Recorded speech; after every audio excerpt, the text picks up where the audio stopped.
Big news for central government employees and pensioners. The 8th Pay Commission is officially approved. But the big question, how much will salaries and pensions increase?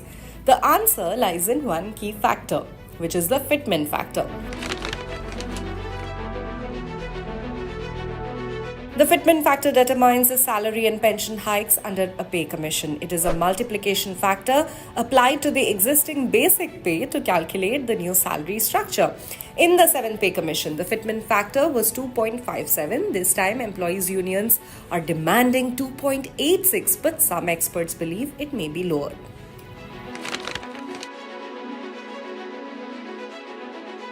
Secretary of the National Council Joint Consultative Machinery, that is the NCJCM, Shiv Gopal Mishra, insists the fitment factor must be at least 2.57. Mishra also pointed to rising inflation as a reason for a higher hike.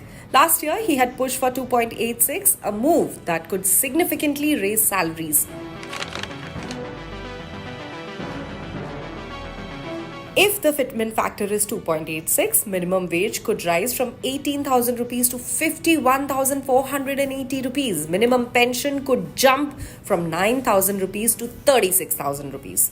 However, if the fitment factor is 2.57, the minimum wage could increase to 46,260 rupees and the minimum pension could go up to 23,130 rupees. However, former Finance Secretary Subhash Garg is skeptical. According to him, the government may keep it around 1.92, which is a smaller increase than expected.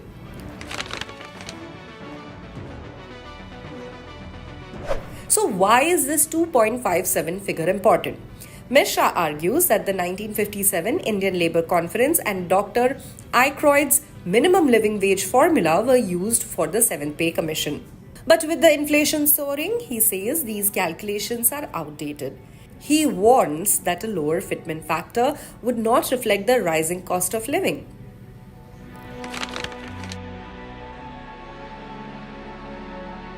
How does the fitment factor impact actual salaries? Here's an example. So let's say the current basic pay is 40,000 rupees. With the fitment factor of 2.28, the new basic pay would be 91,200 rupees. Dearness allowance, which is 70% of the new basic pay, would be around 63,840 rupees.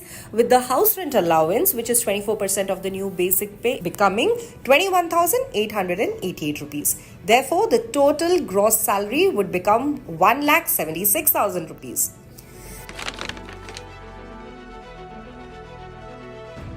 The 8th Pay Commission has been approved, but key decisions on salary hikes are still pending. In the coming months, discussions will intensify and lakhs of government employees hope for a fair rise amid inflation. Will the government agree to a higher fitment factor, or will the increase be lower than expected? Stay tuned for all the updates on the 8th Pay Commission and the fitment factor on the official YouTube channel of the Indian Express.